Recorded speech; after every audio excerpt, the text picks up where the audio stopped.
Hola, ¿cómo están? Bienvenidas, bienvenidos a CNN Prime. Información con independencia, contexto y análisis. Vamos de inmediato con los titulares. Un tribunal de Concepción emitió una orden de ingreso a la cárcel para uno de los detenidos por el asesinato del suboficial Daniel Palma. Se trata de Luis Lugo Machado, quien incumplió una pena sustitutiva por una condena asociada a porte ilegal de armas. El sujeto deberá cumplir con 3 años y 1 día de prisión, mientras la Fiscalía continúa con las indagatorias para esclarecer el crimen del carabinero.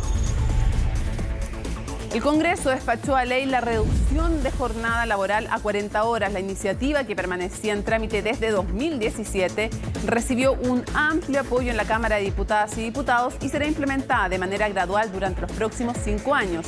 Además, contempla la modalidad flexible, como por ejemplo jornada laboral 4x3. Felipe Rojas fue declarado culpable en calidad de autor de la violación con homicidio y aborto de Fernanda Maciel, un crimen ocurrido en 2018. La Fiscalía solicitó una condena de presidio perpetuo calificado tras acreditarse que Rojas actuó con alevosía. El próximo 25 de abril se va a dar a conocer la sentencia en su contra. Y en temas internacionales, preocupación existe en Estados Unidos por la filtración de una serie de documentos militares, algunos de ellos clasificados, que terminaron siendo publicados en redes sociales. Aliados de Washington como Corea del Sur y Reino Unido se mantienen alerta por el contenido divulgado. Todo eso y mucho más, aquí comienza CNN Prime.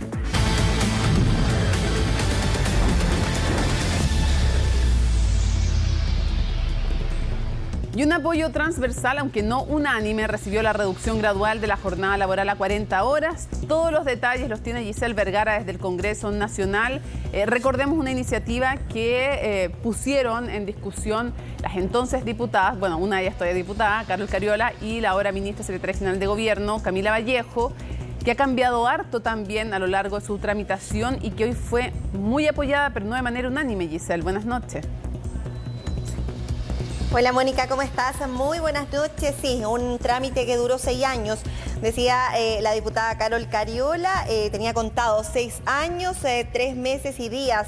Llevaba tramitándose esta idea, este proyecto de ley que nace como una moción parlamentaria de la diputada Cariola y de la ahora ministra de CGGOV, Camila Vallejos, cuando era también diputada. Fue un proceso largo donde se tramitó mucho en las distintas comisiones que lo revisaron, con distintos actores que fueron parte de este proceso. Lo señalaban y lo destacaban. Más de 200 organizaciones habían participado en la construcción de un proyecto, como lo calificaban, un proyecto robusto que entregaba garantías, que permite reducir la jornada laboral de 45 a 40 horas laborales, también con esta modalidad de 4x3, y que busca finalmente poder entregar garantías a los trabajadores, mejor calidad de vida, poder reducir su jornada de horario y poder condensar la carga laboral en menos horas en la semana, también en menos días de la misma.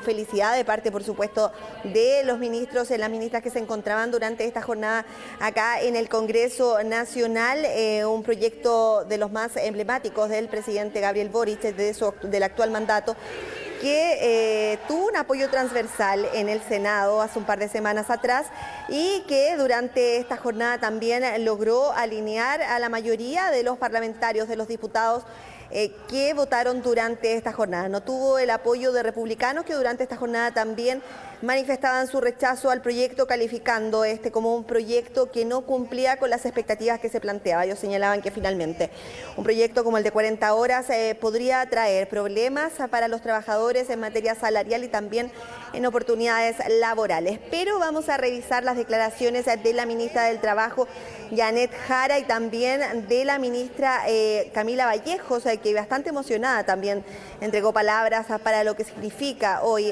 la aprobación y el despacho desde el Congreso Nacional de este proyecto de ley, ahora ya lista para promulgarse, de 40 horas. Ha quedado demostrado que aunque algunos pensaran que era imposible avanzar en una mejor calidad de vida para las y los trabajadores de nuestro país, sí se puede.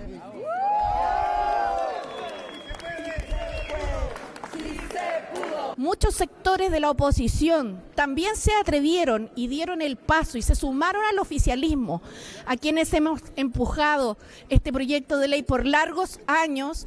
Les agradecemos. Creemos que esto se hace pensando en el bien de Chile y los empleadores, en particular las pymes. Quiero que sepan que el presidente nos ha ordenado acompañarles en su proceso de implementación. Nadie va a quedar solo. Quiero agradecer a todos, a mis colegas.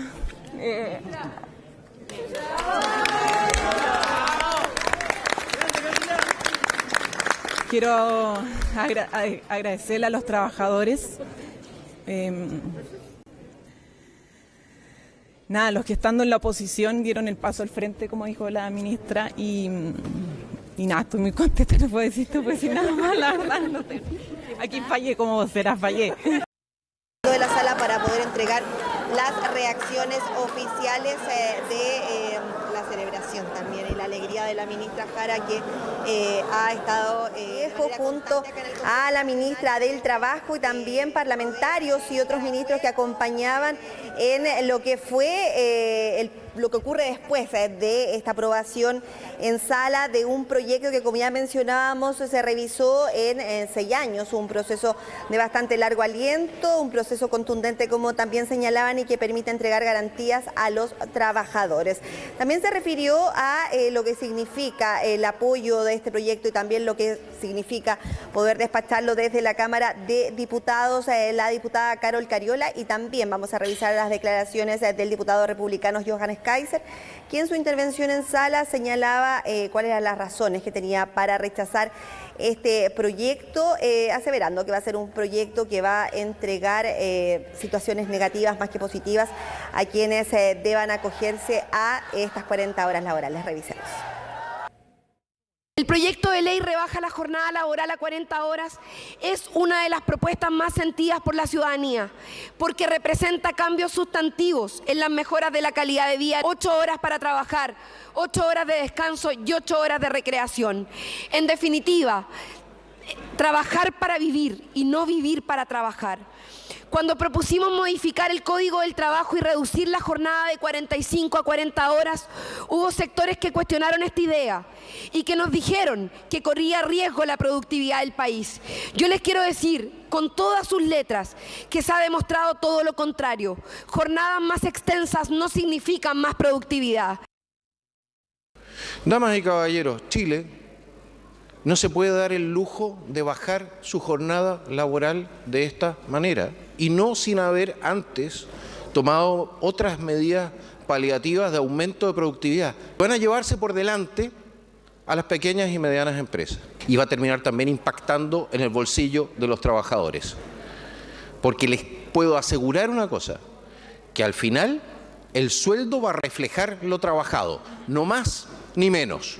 Y mientras menos se trabaja, menos se gana. Y al final hay menos crecimiento, menos plata también para el Estado, para salud. A ver, yo creo que hay una cosa que es destacable o que es atendible de lo que dice el diputado Johannes Kaiser en relación a la productividad, que es un tema independiente de las 40 horas que Chile debiera abordar, pero sí es un tema también, hay un tratamiento especial para las pymes en el proyecto. Y lo otro, pero es un tema, es verdad, es cierto que la productividad en cualquier sociedad y en Chile también debiera ser abordada. Necesariamente eso es más horas trabajando, esa es la discusión. Evidentemente que hay otros temas, independiente de las horas que se trabaje, que hay que abordar en productividad, eso es cierto.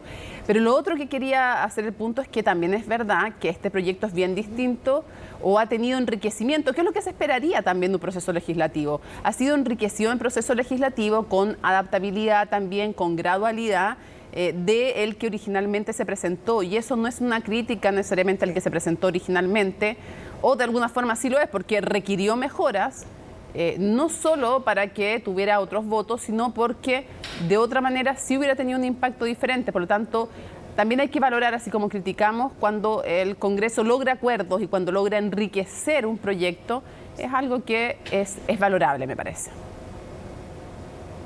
Sí, había muchos parlamentarios, Mónica, que hoy día señalaban precisamente esto, poder lograr acuerdos poder trabajar en robustecer un proyecto que es presentado, poder trabajar con todos los sectores que se vean involucrados en las decisiones que se puedan tomar a raíz de una nueva ley, como es el caso de la ley de las 40 horas, y también lo que señalábamos con respecto a las pymes, que habían críticas que iban a ser los más afectadas. La ministra del Trabajo también lo señalaba, que las pymes no iban a quedar abandonadas en este proceso, que se le iba a realizar un acompañamiento, porque se trata de un proceso también que tiene gradualidad, un proceso que se va a implementar en un plazo de 5 años, no es como que desde que se promulgue en adelante vamos a pasar de 45 a 40 horas laborales, que se entienda que es un proceso de 5 años y que en un plazo de estos 5 años se van a rebajar estas horas hasta llegar a las 40 horas, también con esta modalidad de 4x3, donde las empresas que se suscriban a esta forma de trabajar, sus trabajadores van a tener que trabajar durante 10 horas diarias para poder completar las 40 horas semanales, y podrán tener también un fin de semana largo, que era lo que se destacaba. Otras cosas que señalaban los parlamentarios era la importancia que la forma en que se logran los respaldos para este proyecto de ley, que de manera transversal reunió a prácticamente todos menos republicanos, debería replicarse también cuando se comience a discutir el proyecto de la reforma de pensiones, que va a ser el próximo trámite legislativo que va a tener que sortear el gobierno acá en el Congreso Nacional. Conversamos también con los distintos gremios de trabajadores, porque sabemos por sobre todo que esta ley de las 40 horas no rige para el sector público. Esa va a ser una discusión que va a ser aparte, una negociación distinta. Consultábamos con ellos, les preguntábamos y decían que, claro, no existieron los acuerdos en un primer momento para poder instalar estas 40 horas en el sector público, pero sí, hay un compromiso de que los gremios van a poder trabajar en torno a aquello, a poder rebajar la jornada laboral para también todos los que trabajan en este sector en el proceso de reajuste, en la negociación de reajuste de este año 2023 que se va a realizar a fines del 2023. También pasemos a revisar declaraciones del gremio de trabajadores. Ya tenemos la experiencia, tenemos 48, 45 y ya tenemos 44. Y hay 3 focos que siempre lo hemos dicho y nos hacemos también responsables de orientarnos a la tarea de observar con cierta tranquilidad, pero con certeza que también puede ser viable el sector salud, el sector educación y quienes hacemos turno, los sistemas de turno también de funcionarios y funcionarias del Estado de Chile.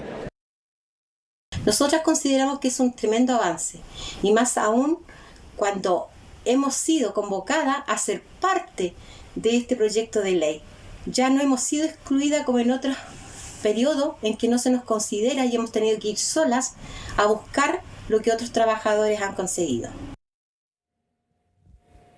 Sí, escuchábamos las últimas declaraciones, Mónica, también un punto importante, las trabajadoras del hogar que van a tener derecho a las 12 horas de descanso reparatorio, que también se les va a sumar un día libre a quienes son trabajadoras puertas adentro, para, señalaba la ministra del Trabajo, quienes no son de nuestro país puedan juntar sus días y puedan también viajar a ver a sus familias si es que así lo requieren ellas y las condiciones puede también brindarse la posibilidad de hacerlo. Un proyecto entonces que se despacha desde el Congreso Nacional y que ya está listo para promulgarse durante los próximos días.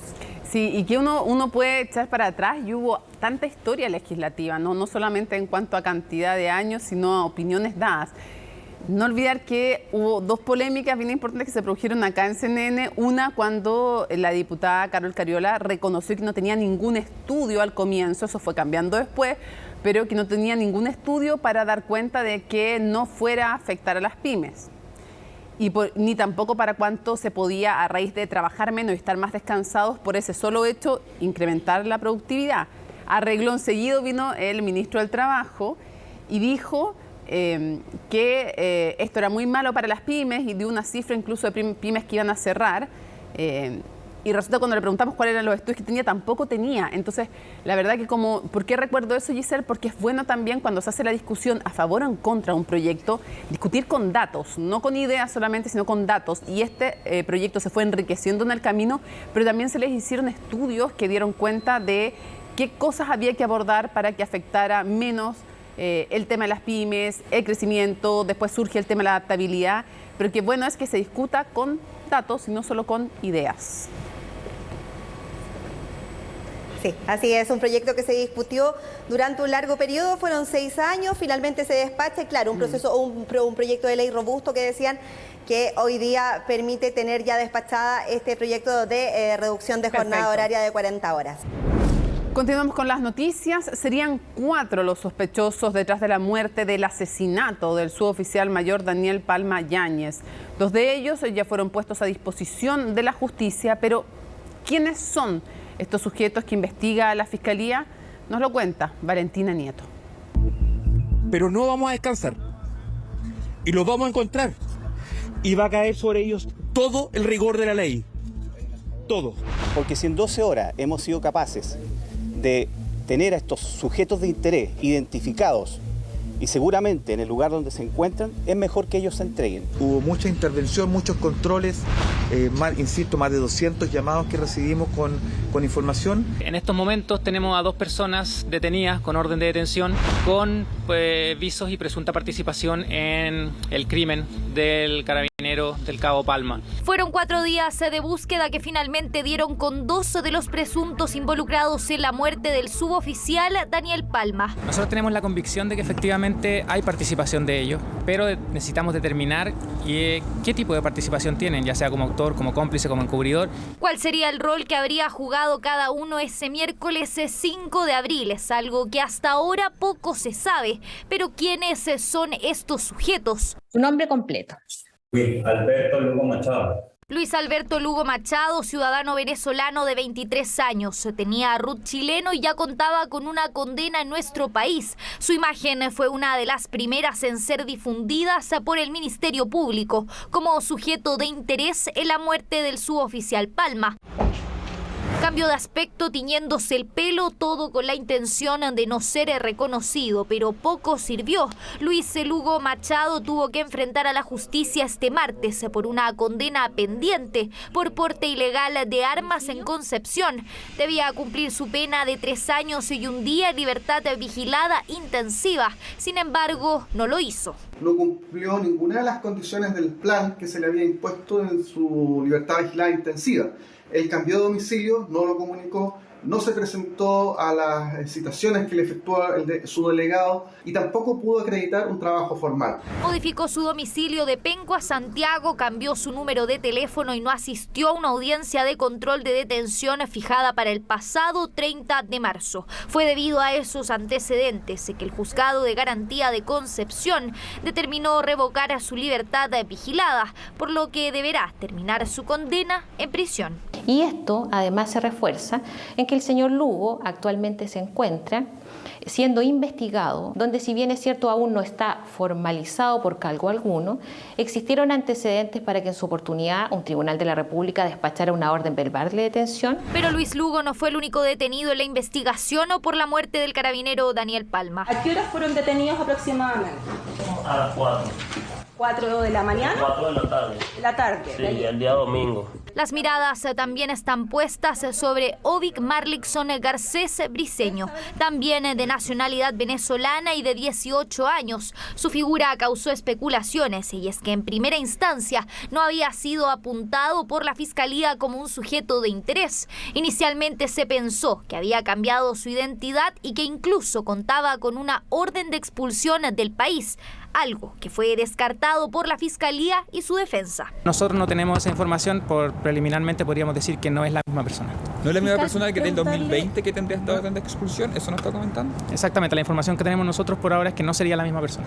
No contamos con ningún tipo de antecedente a ese respecto, entendemos que esa información que habría circulado no sería correcta. Y es que Garcés Briceño no cuenta con ninguna identificación en el país, no tiene RUT nacional ni pasaporte, lo único que lo posiciona en el sitio del suceso son sus huellas, las que fueron encontradas en el automóvil en el que se habrían trasladado los sujetos que dieron muerte a Daniel Palma. Su identidad incluso se confundió con este otro individuo de quien se desconoce su nombre y edad. Pero además de estos sujetos existe un cuarto individuo que también estaría vinculado al homicidio del suboficial Palma. Hablamos de Carlos Cortés. Ha sido a las redes sociales, incluso una de sus últimas publicaciones fue esta. Será Será el próximo 13 de abril a las 15 horas que los 2 primeros detenidos enfrentarán a la justicia. Este martes se declararon de forma voluntaria ante la Fiscalía, una instancia que puede resultar clave para dar con el paradero de los otros 2 presuntos responsables de la muerte del suboficial Daniel Palma. Con 127 votos a favor, el Congreso despachó a ley el proyecto de 40 horas tras 6 años de tramitación. Hay que decir que el diálogo fue clave para lograr el avance de esta iniciativa, que además se va a implementar de forma gradual y solo a los trabajadores regidos por el Código del Trabajo. Belén Vázquez nos cuenta. Este fue el abrazo que selló el triunfo más significativo del gobierno en el Congreso. Las ministras Jara y Vallejo no escatimaron en celebraciones ni emociones por el despacho a la ley de 40 horas laborales a la semana. Quiero agradecer a todos, a mis colegas. Y nada, estoy muy contenta, no puedo decir esto, pues sin nada más, la verdad. No sé. Aquí fallé como vocera, fallé.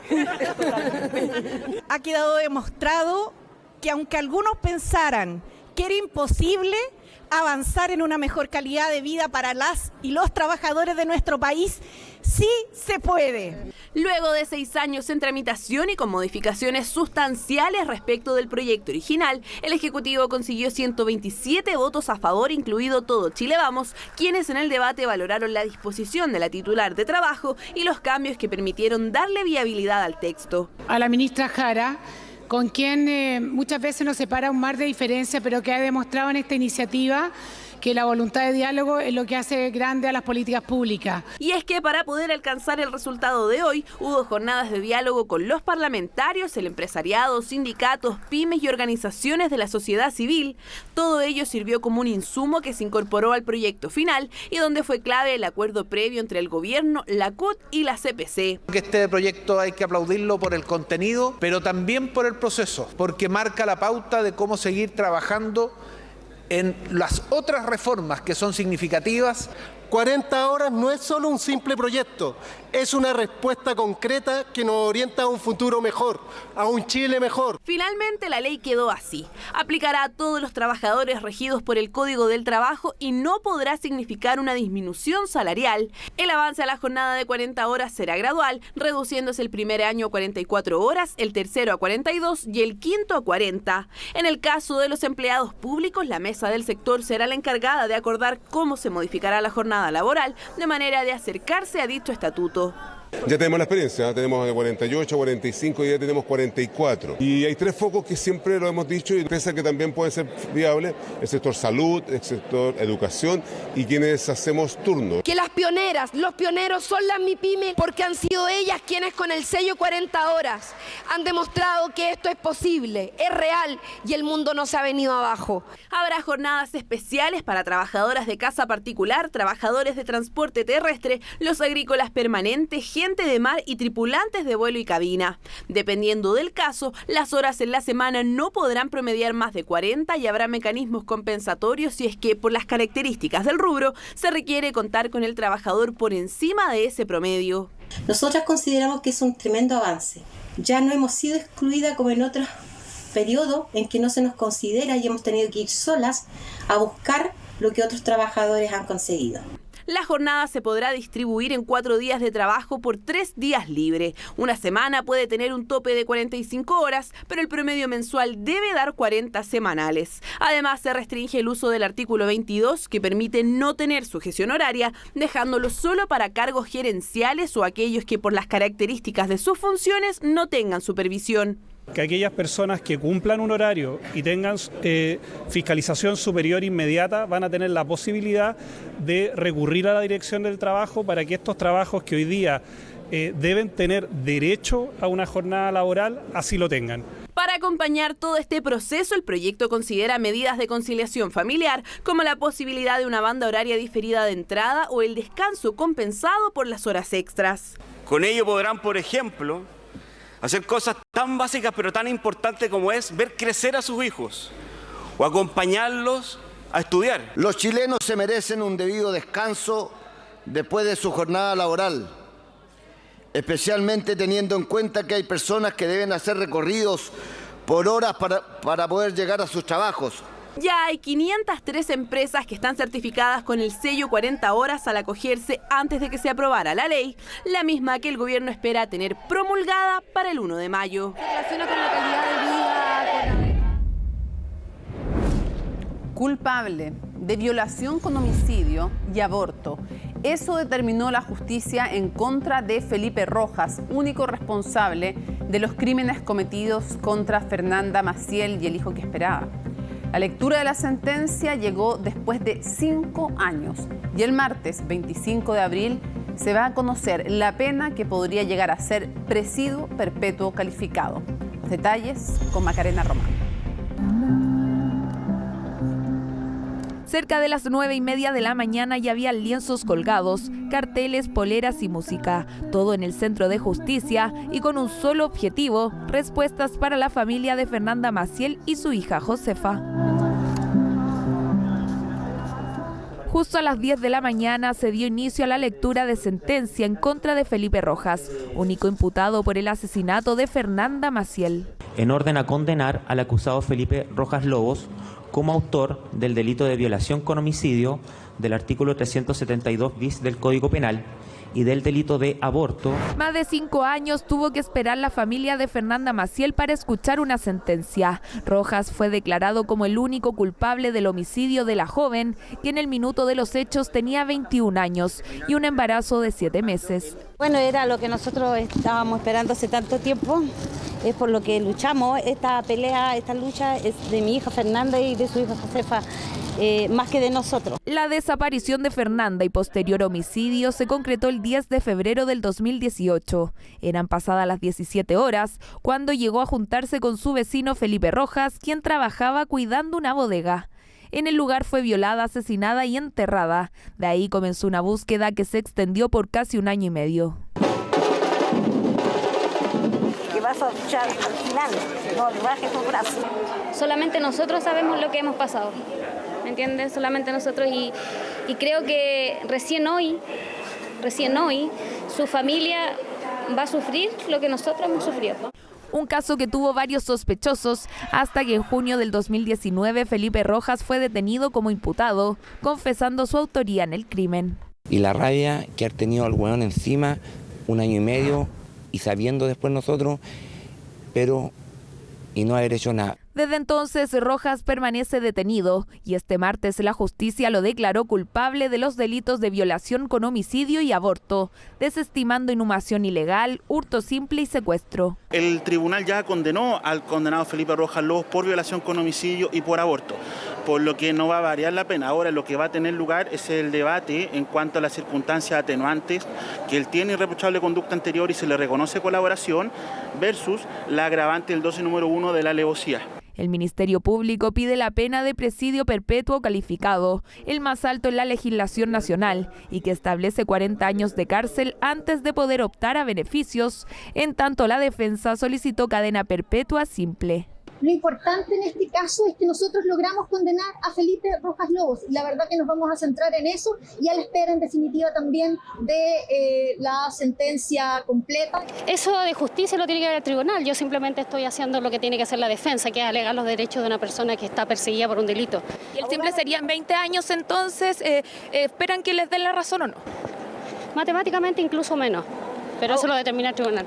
Última palabra que tendrá la justicia, después de largos peritajes y de una investigación que no estuvo exenta de errores. Por ejemplo, respecto a las búsquedas fallidas en la bodega donde finalmente estaba el cuerpo de la joven. Quienes, además de todo lo que han debido esperar para poder obtener justicia, además durante los primeros meses y días de la búsqueda de Fernanda sufrieron mucha violencia expresada en discriminación, porque no se creía que Fernanda pudiera ser víctima. El martes 25 de abril a las 13 horas llegará la pena que se le aplicará a Felipe Rojas después de 5 años desde que Fernanda Maciel no se vio más con vida. Un acto de justicia, dicen quienes acompañan a la familia, que podría entregar algo de tranquilidad tras un largo tiempo de sufrimiento. La última en desaparecer. Justicia lo mínimo y qué importante el trabajo también que hicieron sus familiares, sus amigos, la sociedad organizada también impulsando y sin cansarse nunca en la búsqueda de esa justicia. Vamos a cambiar de tema para contarles que el Frente Amplio se desmarcó del llamado del presidente de la Cámara de Diputadas y Diputados, Vlado Mirosevic, quien instó a las coaliciones de gobierno a no dejar solo al presidente. El bloque reiteró su compromiso, dijeron, con la agenda de seguridad en medio de las tensiones que dejó la tramitación de la ley, ustedes lo saben, Naim Retamal. La nota es de Estefanía Bustamante. Vámonos. Hagan así o así. Tan baleante ha sido la relación entre La Moneda y Apruebo Dignidad tras la aprobación de la ley Naim Retamal, aprobación con reparos del Partido Comunista y el Frente Amplio, que pidió mayor liderazgo de la ministra del Interior para respaldar la agenda del gobierno. Estamos todos muy conscientes del llamado a tregua que hizo el presidente, que implica tomar esto como una política de Estado, más allá de las diferencias que tengamos respecto de ciertos proyectos en particular. Diferencias que varios han llamado a dejar de lado, como el presidente de la Cámara de Diputadas y Diputados, Vlado Mirosevic. En entrevista con el Diario Financiero, instó a las dos coaliciones a no dejar solo al presidente. Esa es una caricatura, el andar diciendo que se le está dejando solo al presidente en materia de su agenda de seguridad. El presidente ha tenido el respaldo. Me parece que el presidente ha estado acompañado tanto por el oficialismo como por la ciudadanía en el empuje de la necesaria y urgente agenda de seguridad. El llamado a estar en sintonía con los dolores de la familia. Me parece que el presidente de la Cámara exagera cuando habla de la soledad del presidente, si consideramos que en las últimas semanas se han despachado más de 7 proyectos que vienen más en carpeta. En tramitaciones que no han sido fáciles para la ministra Toá, quien ha mediado entre las llamadas dos almas de gobierno, claro que no exenta de tropiezos, entre ellos cuando acuñó el término gatillo fácil, causando la molestia del PS, que fue directamente a su oficina. Pero yo no dejaría de insistir en que el problema es del presidente. O sea, este problema es del presidente. Es el presidente el que, por decirlo así, entre comillas, traicionó el moralismo del Frente Amplio. Es el presidente entonces el que tiene que proponer o contribuir a proponer un nuevo discurso. Discurso que dice, si es claro, podrá plasmarse rápidamente en proyectos de ley. El Ministerio de Seguridad, la Defensoría de Víctimas, control de armas y focalización de recursos están dentro de la mira del Frente Amplio. Detrás de esa agenda, que es la agenda de nuestro gobierno, cuenten con el Frente Amplio y espero contemos con todo el oficialismo. Creo que siempre es necesario que desde los ministerios se logre mejorar la articulación con los parlamentarios y las parlamentarias, sobre todo en asuntos de seguridad. Conversar de qué otra forma avanzar es lo que plantea parte de la coalición del presidente, como por ejemplo reforzar una agenda preventiva que se complementa a la inyección de 1.500 millones de dólares en seguridad pública. Las alternativas posibles son que prevalezca la concertación, que prevalezca el discurso académico frente amplista, por llamarlo de alguna manera, o que se llegue a alguna síntesis. Mientras no cuaje eso, no va a tener timón el gobierno. Otro flanco se abrió con los alcaldes de Revolución Democrática, Emilia Ríos y Tomás Bodanovich, quienes apuntaron a la falta de experiencia del bloque, dichos que tensionaron al sector, donde varios parlamentarios se desmarcaron de los ediles. Ponen en cuestionamiento esa experiencia también, ¿cierto? Y la voluntad y también el aporte que somos. Por eso comprometen su voto a proyectos patrocinados por el Ejecutivo, a diferencia, por ejemplo, de la ley Naim Retamal, mientras que este jueves tanto Convergencia Social como RD sostendrán reuniones de partidos. Atención, porque el Instituto de Salud Pública indica que entre 2021 y 2022 el decomiso de medicamentos que se comercializan de forma ilegal creció en 1000%. Las ventas ambulantes de fármacos van desde paracetamol hasta psicotrópicos, todos sin receta y sin las condiciones adecuadas. Mucha gente dice, bueno, es que eso ocurre también porque los medicamentos son muy caros en Chile y las personas, entre que no tienen para pagar un doctor y que no tienen tampoco para pagar un medicamento, tienen que acudir a estas soluciones que son desesperadas y que son súper peligrosas. De hecho, ¿cómo afectan nuestra salud? Nos preguntamos. ¿Cuáles son los riesgos? Nos lo va a contar en su informe Natalia Muñoz. ¿Para qué lo voy a mantener? Sí. ¿Qué medicamento? Para la presión, los Sartán. Lo pillo a la pasadita. Sí, he comprado. Comprar remedio para los dolores, la pregabalina la compraba. En alguna feria alguna vez lo hice. Paracetamol. Paracetamol, ibuprofeno, antihistamínicos, antibióticos, pastillas anticonceptivas, psicotrópicos, estupefacientes y mucho más. Medicamentos que se pueden encontrar sin receta y de venta ilegal en ferias libres, salidas de metro y espacios públicos. Una opción fácil, pero con consecuencias para la salud. La diferencia entre un veneno y un medicamento es la dosis. Entonces es muy relevante tener eso en mente. Cualquier medicamento puede intoxicarnos. Sin embargo, hay medicamentos que son más complejos que otros. Al comprarlos de forma ilegal, las personas suelen ver la fecha de vencimiento. Sin embargo, los consumidores se exponen a un eventual producto falsificado o que no haya contado con las condiciones de almacenamiento óptimas para que el fármaco pueda tener el efecto esperado. A pesar de esto, el comercio ilegal continúa creciendo. Los decomisos realizados en el 2022 ya suman 174 en la región metropolitana. Esto equivale a alrededor de 10 toneladas de medicamentos, lo que significó entre el 2021 y el 2022 un aumento de 1000%. Ya este año también vamos por esos números y eso es preocupante. Flemex como tratamiento contra la tos, Sentis que sirve para bajar de peso y Quetiapina que es un inductor del sueño. Estos son los 3 medicamentos más vendidos de forma ilegal en el comercio ambulante. Uno de ellos tiene una estrella verde, eso quiere decir que es un psicotrópico. Esto produce innumerables daños si se toma de forma inadecuada. El mal uso de los jarabes con codeína pueden crear problemas respiratorios, en tanto la quetiapina se utiliza para tratar los síntomas de la esquizofrenia y como efecto secundario puede provocar sedación y aumento de peso. En cuanto al psicotrópico Sentis, puede generar mareos, temblores, sudoración, aumento en los latidos cardíacos, palpitaciones, infarto al miocardio y elevación de presión arterial. Pueden provocar algún grado de dependencia por un componente adictivo que tienen cuando no hay un seguimiento adecuado por parte de un profesional médico. Pueden tener efectos secundarios debido, por ejemplo, a la sobredosificación, presentando síntomas que pueden ser desde elevación de la presión arterial, elevación de la frecuencia cardíaca. Mezclándolo con otras sustancias, con alcohol, con alguna droga ilícita, expone a la salud de las personas a graves riesgos. Incluso puede llegar a comprometer la vida. Todos los medicamentos con estrella verde son psicotrópicos. Estos son parte de la Ley 20.000 o Ley de Drogas, por los que quienes promuevan su venta de forma irregular incurren a los delitos de tráfico y narcotráfico de drogas. No le compres al tóxico es el nombre de la campaña que busca concientizar sobre este problema y entrega información para que los usuarios no se conviertan en cómplices del comercio ilegal. Hay medicamentos como la quetiapina que pueden ser perfectamente utilizados, por ejemplo, para violaciones, para secuestros o para otros ilícitos que hoy día son de importancia nacional. Las personas dejan de tener un control médico adecuado de sus patologías, pero también está asociado a bandas criminales, bandas delictuales que finalmente lo que hacen es obtener estos medicamentos, ya sea por cualquier vía ilegal. En octubre de 2022, el ISP ofició a la Fiscalía Metropolitana Centro Norte por 5 farmacias que estaban vendiendo medicamentos al mayor y sin recetas médicas. Las fiscalizaciones continuarán, pero el llamado es a considerar los riesgos para la salud y acudir a consultorios o farmacias populares donde hay fármacos a menor precio o incluso gratis. El Ministerio Público informó que hoy se produjo el primer caso de un extranjero indocumentado que quedó en prisión preventiva tras ser sospechoso de tratar de atropellar a un carabinero. La medida es parte de la instrucción del Ministerio Público para fortalecer las investigaciones y aumentar el control tras los hechos de violencia. O sea, siempre, ya no solo a nivel regional de la región metropolitana, como se dijo, sino que a nivel nacional, cuando haya un extranjero que cometa un delito simple, un crimen, en esos casos entonces, si no se logra identificar, se va a pedir la prisión preventiva, como nos lo cuenta Francisca Cárdenas.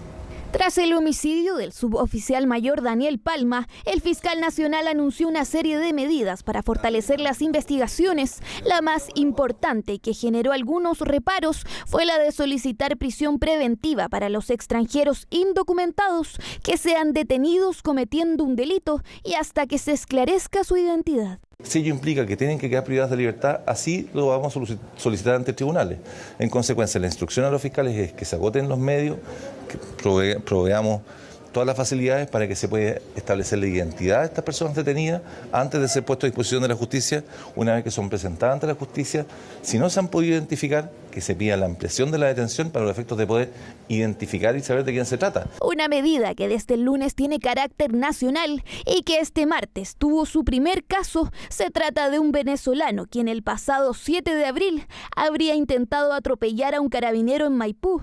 En fallo unánime, la Corte de Apelaciones de Santiago lo dejó en prisión preventiva por peligro de fuga. Parece muy razonable este criterio que la Fiscalía está implementando y muy positivo también que sea acogido por parte de los jueces. Ahora, este es un primer caso, hay que esperar tener más casos para ver cuál es la experiencia, pero como primer caso es una buena señal. Una medida que también ha tenido algunos reparos por la lentitud del servicio de identificación en nuestro país y cómo esto complica la labor de tener órdenes efectivas de detención. Hacemos un llamado a no perderse.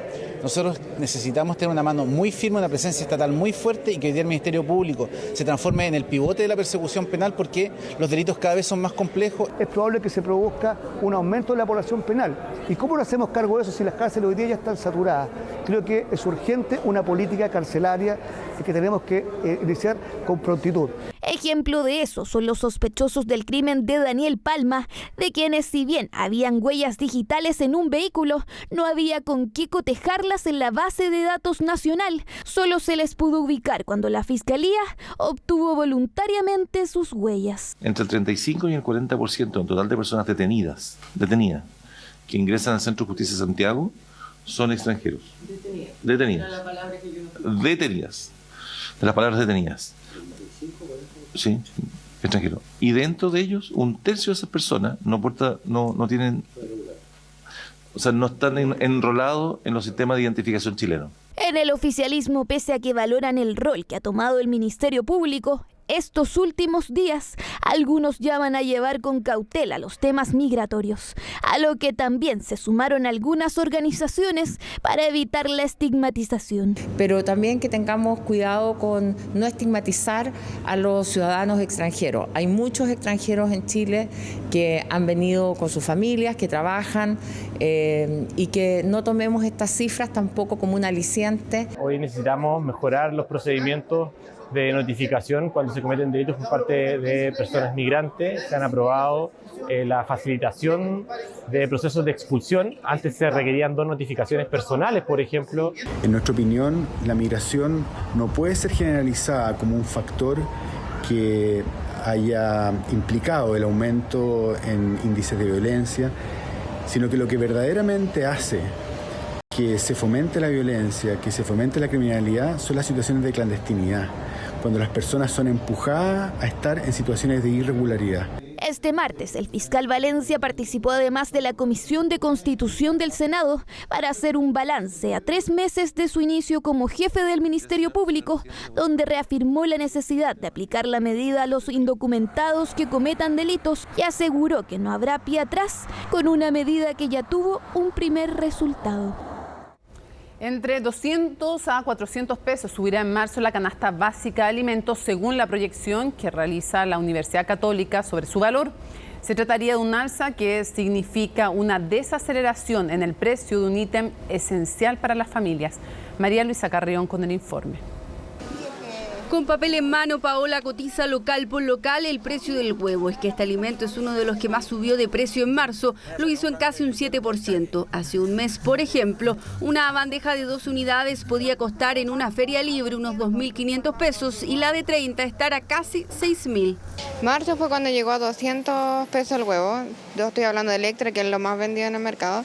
Y ahora, a principios de más o menos abril, estuvo un aumento, subió un poquito a 2.20, llegamos a la unidad que llegó a la caja 38.700 y ahora bajó un poquito a 37.800. Leve respiro al menos en Lo Valledor en la última semana. Pronostican que baje un poco más, pero que en invierno, según su experiencia, pueda volver a subir de precio. Yo lo estaba comprando 220 en otros locales, en la feria, por ejemplo, por emergencia. Pero acá creo que está 199, algo por ahí. ¿Algo alivia? Sí, alguito. Sí, aliviana un poco, pero sigue subiendo un poquitito. Ha estado subiendo un poco. Ese es el problema, que no. Ahora no sé si irá a bajar o no. Lo que sí parece estar más o menos claro es que en las próximas semanas se debe sí o sí bajar el precio del limón, que en marzo tuvo un alza de más de un 16%. Paulatinamente, por la quincena de mayo, ya debería ir bajando paulatinamente. No es la baja así de un viaje.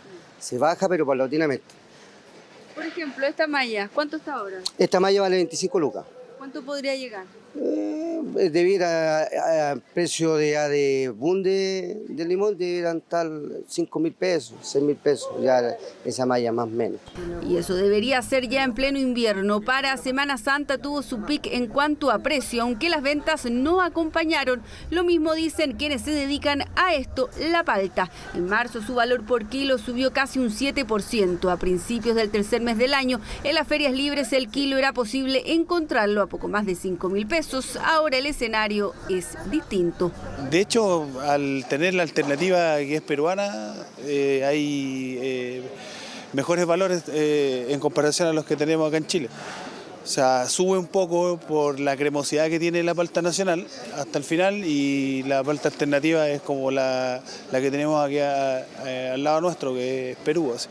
Ingreso de la palta peruana que podría hacer mantener el precio de la chilena. 3 alimentos que marcaron la división de alimentos y que tuvieron alzas en marzo. El ítem tuvo una variación mensual de un 0,4%, muy por debajo del 1,1% que tuvo el IPC general, lo que tiene como consecuencia un posible aumento en la canasta básica, pero no de manera tan pronunciada. Así pasaría de 64.289 pesos a un rango de entre 64.418 y 64.739. Nosotros creemos que es muy difícil que nosotros empecemos a subir al rango de 1.000 pesos como se hizo en el año pasado. Si van a haber alzas menos pronunciadas, de entre 500 y 400 pesos, pero también nosotros esperamos que por lo menos hayan algunos meses más, además de febrero, que hubiesen bajas durante este mes. Además, la proyección que realiza la Universidad Católica señala que el aumento anual estaría por debajo del 20%, lejos de la estimación de casi un 24% que se hacía en febrero, un dato que podría ser una buena noticia, pero que tiene 2 lecturas. Este último año el alza de la canasta básica se ha visto marcada por un aumento que ha ido mucho más allá del IPC. Vale decir, por ejemplo, si al mes de marzo nosotros tenemos un IPC acumulado interanual de alrededor de un 11%, la canasta básica ha aumentado en alrededor de un 19%. Sin embargo, existe una tendencia a la baja, aunque se espera que esta continúe siendo de forma paulatina. Considerando también que a nivel internacional el ajuste de precios ya se está dando.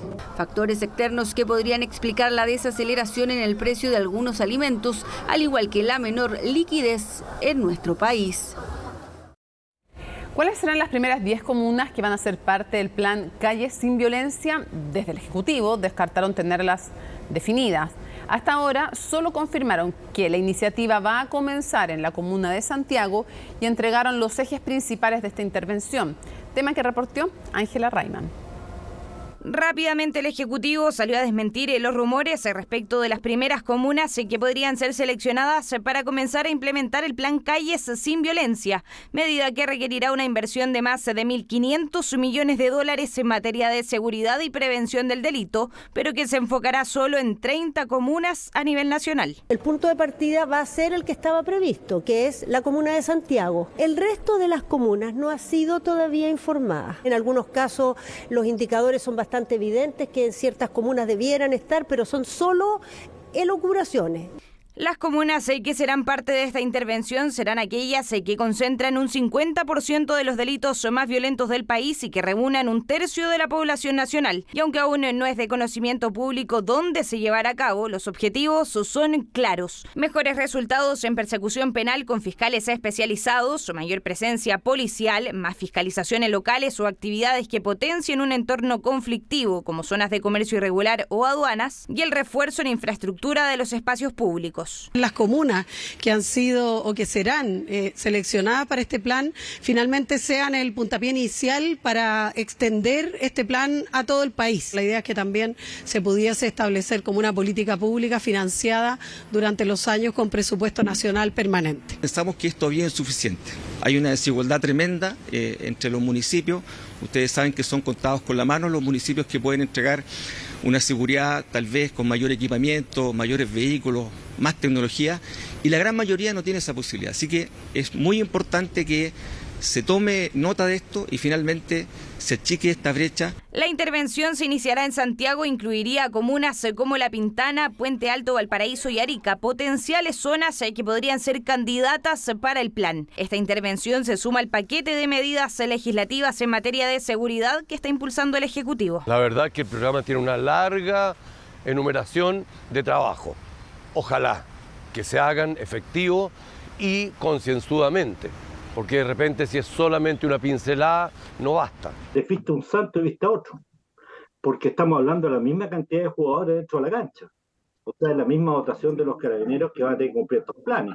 Además del plan Calles sin Violencia, el gobierno pretende trabajar en un plan preventivo que incluiría 120 comunas. El objetivo es potenciar a través de coordinación intersectorial el trabajo de temas como niñez, vivienda, economía, transportes y desarrollo social. De esta forma se busca robustecer la presencia del Estado en los espacios públicos. Las que no estén incluidas en este grupo no es que no van a tener o van a estar fuera, digamos, de todo el énfasis adicional que se está haciendo en esta etapa, producto de la urgencia aún mayor de la que ya tenía, que ha adquirido estas temáticas de seguridad. Hay que valorar estas medidas. Nos parece fundamental que hagamos un trabajo de prevención y de persecución del crimen en distintas comunas donde está claro que según las cifras es necesario intervenir rápidamente. Durante este mes de abril debería comenzar el plan del Ejecutivo en Santiago. Las otras 29 comunas seleccionadas para esta intervención serán informadas en primera instancia a los municipios respectivos. Si usted tiene un automóvil Suzuki, ponga mucha atención porque el CERNAC emitió una alerta de seguridad para 3 modelos de esta marca luego de que se descubrieran posibles fallas en sus frenos. En total son cerca de 2.000 los vehículos llamados a revisión. ¿Cuáles son los modelos y también las posibles consecuencias de este problema? Nos lo cuenta Belén Saldías. ¿Tú sabías que el CERNAC alertó por posibles fallas en 3 modelos de Suzuki? Sí, estoy consciente de esa falla. No estaba enterado. No me di cuenta de esa noticia. No tenía la menor idea. Muchos aún lo desconocen y es que esta semana el Servicio Nacional del Consumidor difundió una alerta de seguridad para vehículos de la marca Suzuki. En específico se trata de 3 modelos, Swift, Vitara y S-Cross Turbo, cuya comercialización se haya realizado entre los años 2016 y 2022. Se trata de un universo de 2036 vehículos que están en poder de los consumidores. Y el motivo de la alerta es un posible desperfecto en el sector de la bomba de vacío del sistema de frenos, implicando, por cierto, un riesgo para la seguridad de los consumidores. El eventual desperfecto que tendría relación con los frenos del vehículo fue informado al CERNAC por la distribuidora automotriz Derco, pero ¿qué implicancias tendría esta falla? Al momento de desplazarnos y cada vez que vayamos a utilizar el pedal del freno en caso de emergencia, no vamos a tener este resultado debido a que falta un vacío o por lo menos podríamos determinar también de que el problema es completamente de la bomba. Yo en caso de frenar encuentro el pedal que está muy rígido, por lo tanto eso quiere decir de que no vaya a tener un frenado al 100%. De todas formas, según informó el propio CERNAC y conforme a lo reportado por la empresa, a la fecha no se han registrado accidentes derivados de esta condición ni en Chile ni en el resto de los países afectados. La recomendación es verificar directamente en la página web dercocenter.cl, haciendo clic en la pestaña de alerta de seguridad y rellenando los datos, en este caso el número de chasis o patente. Siempre se ha realizado en la industria automotriz, en Estados Unidos se llama recall o el rellamado, cuando se detecta alguna pieza que pudiera ser potencialmente peligrosa o factible de fallo. Entonces, esto las marcas lo hacen el cambio gratuitamente. Cambio gratuito de la pieza en caso de que el automóvil consultado se encuentre dentro de la lista de los más de 2.000 afectados. Para hacerlo efectivo, se deberá solicitar una hora en el servicio técnico, según informaron desde la propia empresa. Los dueños de los modelos de los años afectos a esta campaña deben asistir a los servicios técnicos de Derco Center a lo largo del país para realizar la revisión preventiva y corregir dicha situación en caso de ser necesario. Lo anterior es sin costo para los propietarios de estos modelos. Me parece bien porque si es gratuito y no perjudica a la persona, no hay problema. Si ya viene con la falla, pues claro que es una buena alternativa, ya que vino con dicho defecto. Sería fabuloso, Fabuloso, porque así me daría la tranquilidad. Ahora me dejaste con la duda terrible y con miedo más encima. ¿Lo va a revisar entonces? Sí, de todas maneras. Desde el CERNAC y la distribuidora informaron que la campaña de cambio para los automóviles involucrados comenzará el próximo 24 de abril. La duración dependerá del alcance de esta, la que debe llegar por lo mínimo al 90% de los afectados. El gobierno ingresó un nuevo proyecto que pretende elevar de rango y llevarlas a ser ley a las RUF. ¿Qué son las RUF? Bueno, son las reglas para el uso de la fuerza de policías y fuerzas armadas. La iniciativa incluye una serie de principios como la proporcionalidad y la racionalidad en el uso de la fuerza. La oposición ya anticipó que va a presentar indicaciones. El informe es de Paul Follert. Cada vez pasa más tiempo en el Congreso, ya sea en los pasillos, en reuniones o en la sala. La crisis de seguridad se ha tomado de la agenda de la ministra del Interior, Carolina Toá, quien presentó una nueva carta ante los parlamentarios. Que este proyecto se ha trabajado en un esfuerzo prelegislativo con parlamentarios de todos los sectores del Senado y de la Cámara desde el mes de febrero, en varias reuniones con ellos. Se trata del proyecto que busca fijar las reglas para el uso de la fuerza, ingresado en la Cámara de Diputados, y que eleva a rango legal una serie de instrucciones que hoy están en una norma menor, en decretos. Yo quiero aclarar de que no es que no existan reglas de uso de la fuerza, se quieren abrir un debate sobre ello. ¿Por qué? Porque han habido casos donde, cumpliendo esas reglas de uso de la fuerza, llegan ante tribunales y tribunales no le prestan atención porque no son ley. Los principios son una suerte de guía base para regular las actuaciones de las policías. Ese listado incluye, por ejemplo, el principio de legalidad, es decir, que los actos deben realizarse respetando la Constitución y los derechos humanos.